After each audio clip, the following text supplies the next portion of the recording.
ఓం మహాగణాధిపతి నమ. ఓం ఐం సరస్వతి నమ. శివాయ గురువే నమ. జయ గురు దత్తాత్రేయ నమ. యూట్యూబ్ ప్రేక్షకులందరూ కూడా నమస్కారం అండి. జయ గురు దత్తాత్రేయ నమ.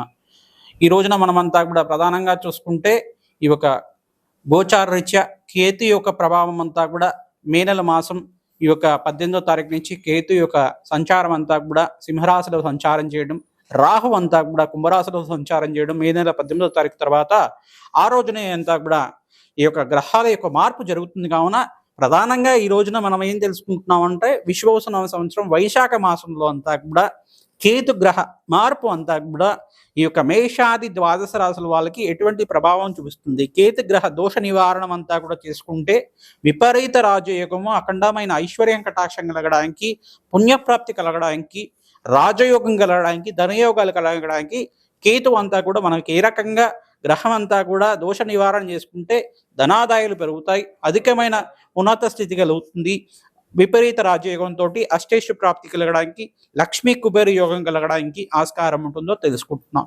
ప్రధానంగా చూసుకుంటే కేతు గ్రహ వివరాలు చూసుకుంటే కనుక కేతు గ్రహం అంతా కూడా ఈ యొక్క సర్పజాతికి చెందిన గ్రహంగా చెప్పడం జరుగుతుంది. ప్రధానంగా సూర్య చంద్రులంతా కూడా మర్దనం చేసే శక్తివంతమైన గ్రహం, ఉగ్ర గ్రహాలు అని చెప్పడం జరుగుతుంది. రాహుకేతులంతా కూడా ఛాయాగ్రహాలు అని చెప్పడం జరుగుతుంది. ఛాయాగ్రహాలంతా కూడా 18 నెలల పాటు ప్రధానంగా ఒక రాశి నుంచి ఇంకో రాశికి మారాలంటే కనుక అపసవ్య దిశలో అంతా కూడా తిరుగుతుంటాయి. ఇవంతా కూడా యాంటీ క్లాక్ వైజ్ డైరెక్షన్లో తిరుగుతుంటాయి. కావున ఈ యొక్క గ్రహాల యొక్క స్థితిగతి అంతా కూడా వీరిచ్చేది విపరీత రాజయోగాలు, విపరీత ఫలితాలు అంతా కూడా ఇస్తుంటారు. ఉగ్ర గ్రహాలని చెప్పడం జరుగుతుంది. ప్రధానంగా చూసుకుంటే మీరు ప్రధానంగా కేతు గ్రహం అనేది మోక్ష జ్ఞానమైన ప్రసాదించే గ్రహం, మోక్ష జ్ఞానాన్ని ప్రసాదించే గ్రహం, పుణ్యప్రదమైన ప్రసాదించే గ్రహం, మంత్రసిద్ధికి మంత్ర సాధనకి యోగకరమైన గ్రహం అని చెప్పడం జరుగుతుంది. దైవ చింతన, దేవుడి మీద భక్తి ఇచ్చే గ్రహం అని చెప్పడం జరుగుతుంది. దేవుడి మీద అంతా కూడా భగవంతుడి మీద ఈ యొక్క భారం వేసుకొని జీవన విధానం చేసుకుంటుంటారు. చాలా మందికి కూడా విపరీతంగా భక్తి భావం అనేది ఉంటుంది. పుణ్య కార్యక్రమాలు చేయడం కానీ, అన్నదాన కార్యక్రమాలు కానీ, దానాధర్మాలు చేసుకోవడం కానీ, యజ్ఞాది కృతుల్లో పాల్గొనడం కానీ, యాగాలు చేయడం కానీ, విపరీత యాగాలన్నీ కూడా చేయడం కానీ, పుణ్యకరమైన యాగాలు చేయడం కానీ, యాగాలు చేసే ఆలోచన రావాలన్నా కానీ కేతు అనుగ్రహం కావాలట. దేవత ఆరాధన, అమ్మవారి ఆరాధన అంతా కూడా చేయాలని చెప్పేసి అంటే కనుక కేతు అనుగ్రహం ఉండాలట. ఎవరైతే కేతు అనుగ్రహం వల్ల పుణ్య కార్యక్రమాలు, పుణ్యక్షేత్ర దర్శనాలంతా కూడా చేసుకుంటూ ఉంటారు. ప్రధానంగా చూసుకుంటే కొన్ని స్థానాల్లో కేతు యొక్క సంచారం జరిగితే కనుక ఆ రాశి వాళ్ళకి విపరీత రాజయోగం ఇస్తుంది. మరియు విదేశంలో స్థిరత్వం కలగడానికి కేతుడు అనుగ్రహం ఉంటే కనుక మంచి ఫలితాలు ఇవ్వడానికి ఆస్కారం ఉంటుంది. ఈ యొక్క చిత్రవర్ణం, చిత్ర రూపం అని చెప్పేసి అంటారు. ఈ యొక్క కేతు అంతా కూడా ప్రధానంగా చూసుకుంటే చిత్రవర్ణానికి అధిష్టాన దేవతగా ఉంటాడు. చిత్రగుప్తుడు అంతా కూడా అధిష్టాన దేవతగా, బ్రహ్మ అంతా కూడా అధిష్టాన దేవతగా ఉంటారు.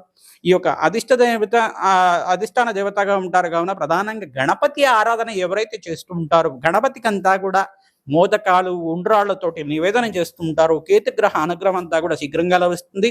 జాతకరీత్యా, గోచారరీత్యా కేతుగ్రహం కనుక దుస్థానాల్లో ఉంటే కనుక సకల గ్రహదోష నివారణ జరిగి ఐశ్వర్య ప్రాప్తి, ఆరోగ్యమైన జీవితం, ఆనందమైన జీవితం జీవించడానికి ఆస్కారం ఉంటుంది. కావున కేతుగ్రహం అంతా కూడా ఆయుష్ కారకుడు అవుతాడు. ప్రధానంగా చూసుకుంటే మోక్ష కారకుడు అవుతాడు, రోగ కారకుడు కూడా అవుతాడు. కావున కేతుగ్రహం అంతా కూడా ఛాయాగ్రహం. కావున ఏ రాశిలో కేతుగ్రహం అంతా కూడా సంచారం చేస్తుందో ఆ రాశ్యాధిపతి యొక్క ఫలితాలు ఇస్తుంది, కేతుగ్రహం యొక్క ఫలితాలు కూడా ఇస్తుంటారు.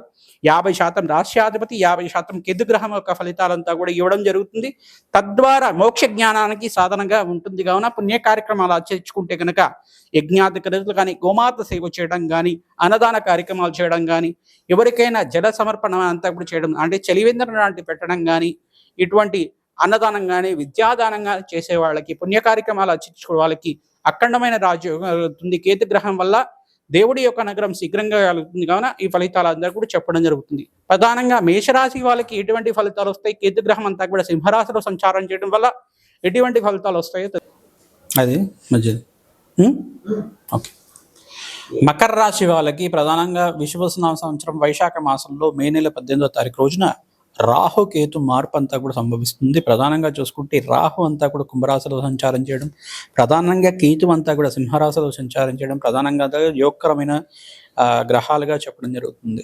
ప్రధానంగా ఎక్కడైతే కనుక వీళ్ళకి మకర రాశి వాళ్ళకి ఏలినాటి శని ప్రభావం నుంచి బయటపడ్డారు కావున వీళ్ళకి రాజయోగానికి కారణం అంతా కూడా శనీశ్వరుడు అయినాడు. ఇక్కడ రాశ్యాధిపతి అంతా కూడా తృతీయ స్థానంలో ఉచ్చస్థానమైన మిత్రగ్రహంతో కలిసి ఉండడం విపరీత రాజయోగానికి కారణమైంది. మీకు శని ప్రభావం అంతా కూడా వేగిపోయింది కావున ప్రధానంగా మీరు ఈ యొక్క అన్నదాన కార్యక్రమాలు చేసుకోవడం, శివాభిషేకం చేసుకోవడం వల్ల రుద్రాభిషేకం ఏకవార రుద్రాభిషేకం అంతా కూడా ఆచరించుకోవడం వల్ల తద్వారా మీకంతా కూడా సర్వగ్రహదోష నివారణ జరగడానికి ఆస్కారం ఉంటుంది. ఏకాదశ రుద్రాభిషేకం అంతా కూడా వేద బ్రాహ్మణత్వంతో ఆచరించుకోవడం వల్ల, ఫలరసాలతోటి పండ్ల రసాలతోటి ఆచరించడం వల్ల సర్వగ్రహదోష నివారణ జరగడానికి ఆస్కారం ఉంటుంది. ప్రధానంగా కేతు ఒక ఫలితాలంతా కూడా తెలుసుకున్నాం కావున మకర రాశి వాళ్ళకి కేతు అంతా కూడా సింహరాశిలో సంచారం చేయడం అనేది మిశ్రమైన ఫలితాలు ఇస్తూనే రాజయోగ కారణం కూడా అవుతుంది. ప్రధానంగా కేతు అంతా కూడా మోక్ష జ్ఞానానికి కారణమవుతుంది, భక్తి జ్ఞానానికి కారణమవుతుంది, దేవుడి మీద భక్తి అంతా కూడా పెంచుతూ ఉంటుంది. కావున ప్రధానంగా గణపతి ఆరాధన ఎవరైతే చేసుకుంటూ ఉంటారో మకర రాశి వాళ్ళు విశేషంగా ఈ యొక్క గణపతి ఆరాధనలో గరికతో పూజ చేసుకోవడం వల్ల 21 గరిక పూసలు కానీ 24 గరిక పూసలు కానీ గణపతికి అంతా కూడా సమర్పించడం వల్ల సర్వ విఘ్నాలు తొలగిపోయి అఖండమైన ఐశ్వర్య కటాక్షం కలగడానికి ఆస్కారం ఉంటుంది, వ్యాపారం అభివృద్ధి కలగడానికి ఆస్కారం ఉంటుంది. కావున అందరికీ విశేషమైన ఫలితాలంతా కూడా చెప్పడం జరుగుతుంది. పరిష్కారాలంతా కూడా చూసుకుంటే గణపతికి ప్రీతికరంగా మోదకాలతో కానీ ఈ యొక్క మారేడు కాయలతో కానీ ప్రధానంగా వెలక్కాయ అనే కాయ ఉంటుంది, ఆ వెలక్కాయతో కానీ ఈ యొక్క గణపతికి ప్రీతికరంగా మామిడి పళ్ళతోటి కానీ హోమాది కార్యక్రమాలు ఆచరించుకోవడం వల్ల, మోదకాలు ఉండ్రాళ్ళతో హోమాది కార్యక్రమాలు మూలమంత్ర విధానంగా ఆచరించడం వల్ల గణపతికి అంతా కూడా ఎవరైతే నిత్యం పూజ చేసుకుంటూ ఉంటారో ఈ యొక్క యజ్ఞాధికృతలు చేసుకుంటారో కేతు గ్రహ అనుగ్రహం అంతా కూడా లభిస్తుంది. ఓం గం గణపతయే నమః నామాన్ని జపం చేసుకోవడం వల్ల కూడా శీఘ్రంగా శుభ ఫలితాలు రావడానికి ఆస్కారం ఉంటుంది. ఓం గం గణపతయే నమః నామాన్ని నిత్యమంతా కూడా జపం చేసుకోండి. తద్వారా ఈ యొక్క తామర గింజలతోటి మహాలక్ష్మికి ప్రీతికరంగా యజ్ఞాది కర్తవ్యాలు ఆచరించుకున్న వాళ్ళకు కూడా శీఘ్రంగా అష్టైశ్వర ప్రాప్తి కలుగుతుంది. ఓం గం గణపతే నమః నామాన్ని జపం చేసుకున్న వాళ్ళకి ఆ విఘ్నేశ్వరుడు అనుగ్రహం అంతా కూడా సిద్ధి బుద్ధి సమేత మహాగణపతి అనుగ్రహం అంతా కూడా లభించి సర్వగ్రహ దోష నివారణ జరగడానికి ఆస్కారం ఉంటుంది.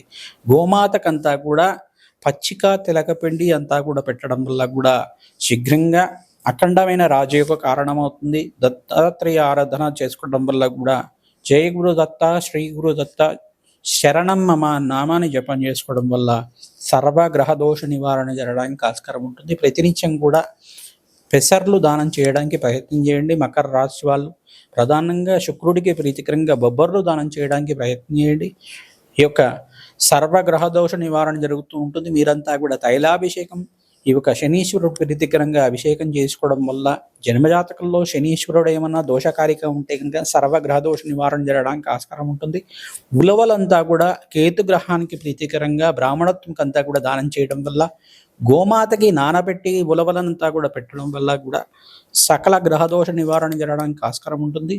ఈ యొక్క మే 15వ తారీఖు నుంచి బృహస్పతి మార్పు అంతా కూడా మిథున రాశిలో సంచారం చేసినప్పటి నుంచి సరస్వతి పుష్కరాలంతా కూడా వస్తున్నాయి. కావున మీరు సరస్వతి పుష్కరాలు జరిగే సమయంలో మీరంతా కూడా ఈ యొక్క త్రివేణి సంగమంలో మంగళ స్నానాలు అంతా కూడా పుణ్యస్నానాలు అంతా కూడా గంగ స్నానాలు ఉంటారు. దీనంతా కూడా సరస్వతి నదీ తీరంలో అంతా కూడా స్నానాలు చేయడం వల్ల, సంకల్ప స్నానాలు ఆచరించడం వల్ల, దశవిధ దానాలు చేసుకోవడం వల్ల సర్వగ్రహదోష నివారణ జరగడానికి ఆస్కారం ఉంటుంది. కావున అందరికీ ఈ ఫలితాలు రావాలని చెప్పేసి శుభమైన ఫలితాలు రావాలి. పుణ్యక్షేత్ర దర్శనంలో భాగంగా భద్రాచలంలో సీతారాముల స్వామివారిని దర్శనం చేసుకొని కళ్యాణం చేయించడం వల్ల మీ ఇంట్లో వివాహాది శుభకార్యాలు జరగడానికి ఆస్కారం ఉంటుంది. కావున ఈ ఫలితాలంతా కూడా మంచి ఫలితాలు రావడానికి ఆస్కారం ఉంటుంది. ప్రతినిత్యం కూడా గురు కటాక్షం కోసం దత్తాత్రేయ ఆరాధన చేయండి. అరుణాచలేశ్వరంలో గిరి ప్రదక్షిణ చేయడానికి ప్రయత్నం చేయండి.